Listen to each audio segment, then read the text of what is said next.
모두 가족 여러분, 오늘은 금요일입니다. 원숭이가 나무에서 떨어진다는 속담이 있어요. 이는 아무리 전문가여도 실수를 한다는 말이죠. 그렇다면 이런 실수조차 없애는 방법은 없을까요? 그 답이 바로 오늘 본문에 있어요.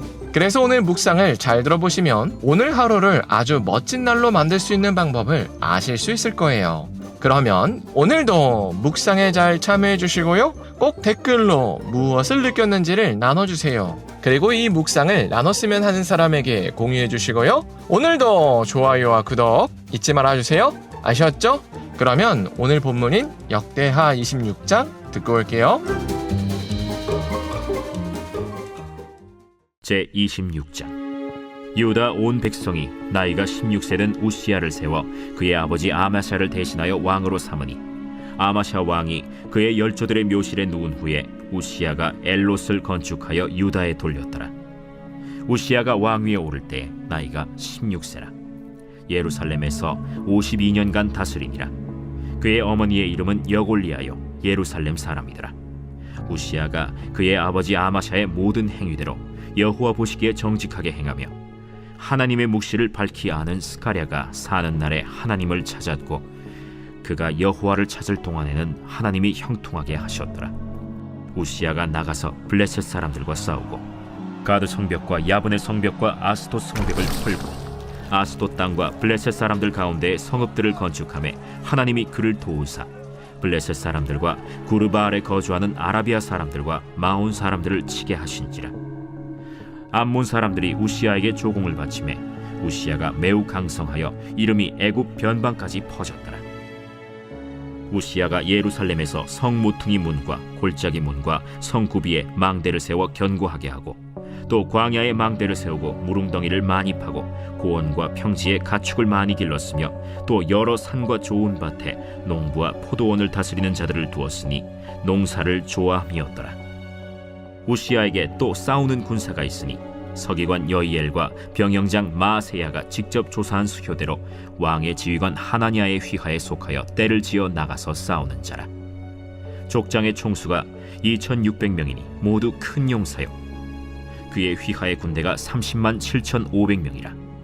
건장하고 싸움에 능하여 왕을 도와 적을 치는 자이며 우시야가 그의 온 군대를 위하여 방패와 창과 투구와 갑옷과 활과 물매 돌을 준비하고 또 예루살렘에서 재주 있는 사람들에게 무기를 고안하게 하여 망대와 성곽 위에 두어 화살과 큰 돌을 쏘고 던지게 하였으니 그의 이름이 멀리 퍼짐은 기이한 도우심을 얻어 강성하여짐이었더라.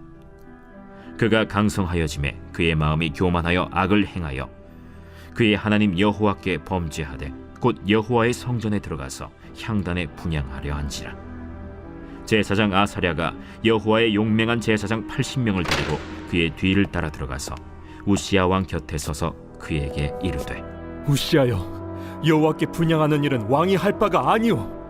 오직 분향하기 위하여 구별함을 받은 아론의 자손 제사장들이 할 바니 성소에서 나가소서.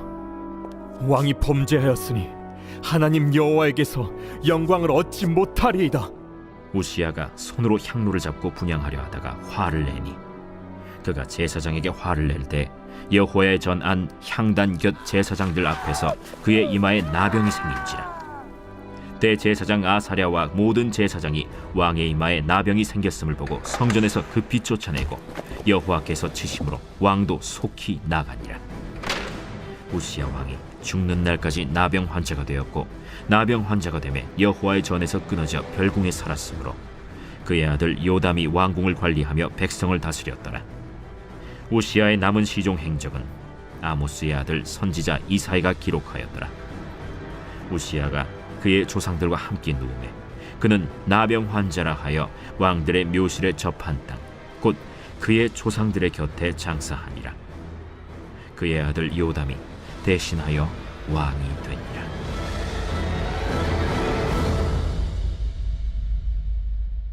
남유다 백성들은 우상 숭배로 타락한 아마샤를 시해하고 그의 아들 우시야를 왕으로 세웠습니다. 우시야는 하나님 보시기에 정직한 왕이었습니다. 그래서 16살에 집권하여 52년 동안 남유다를 통치했습니다. 우시야는 스가랴 선지자에게 하나님을 예배하는 법을 배웠습니다. 그래서 스가랴 선지자가 살아있는 동안에는 하나님을 잘 섬겼습니다. 그래서 우시야는 하나님의 은혜로 이방 나라를 쳐서 영토를 많이 확장했습니다. 그리고 또 백성들을 위한 인프라 공사도 많이 했습니다. 망대를 세워서 치안을 돌봤고 샘을 많이 파서 물을 안정적으로 공급했습니다. 그리고 또 잘 훈련된 군대 조직을 만들었고 신식 무기를 개발하여 안보를 든든히 했습니다. 이렇게 우시야는 하나님의 은혜로 강대해질 수 있었습니다. 그러나 우시야가 강해지면 강해질수록 점점 교만해졌습니다. 그래서 말년에는 완전히 교만해져서 제사장만 드릴 수 있는 성전 제사를 직접 드리다가 나병에 걸렸습니다.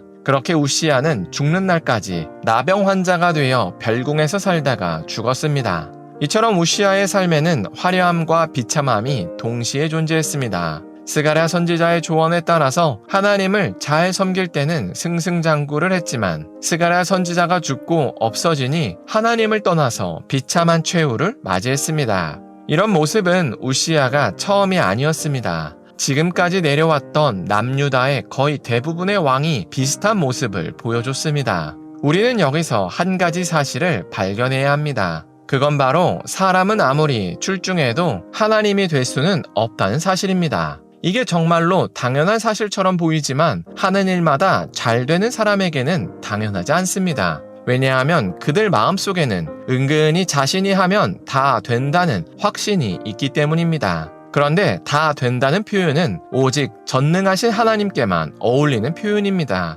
그래서 본인이 하면 다 된다고 여기는 순간 모두 실패합니다. 이게 바로 남유다의 거의 대부분의 왕들이 보여준 모습이었습니다. 그래서 사람은 아무리 그동안 큰 업적을 세웠을지라도 겸손해야 합니다. 왜냐하면 오늘은 모두에게 처음이기 때문입니다. 그래서 우리가 오늘을 살 때는 과거의 성공 경험이 아닌 하나님을 신뢰해야 합니다. 그런데도 과거에 계속 성공했던 사람들은 오늘도 당연히 성공할 것이라고 여깁니다. 그러나 그건 대단한 착각입니다.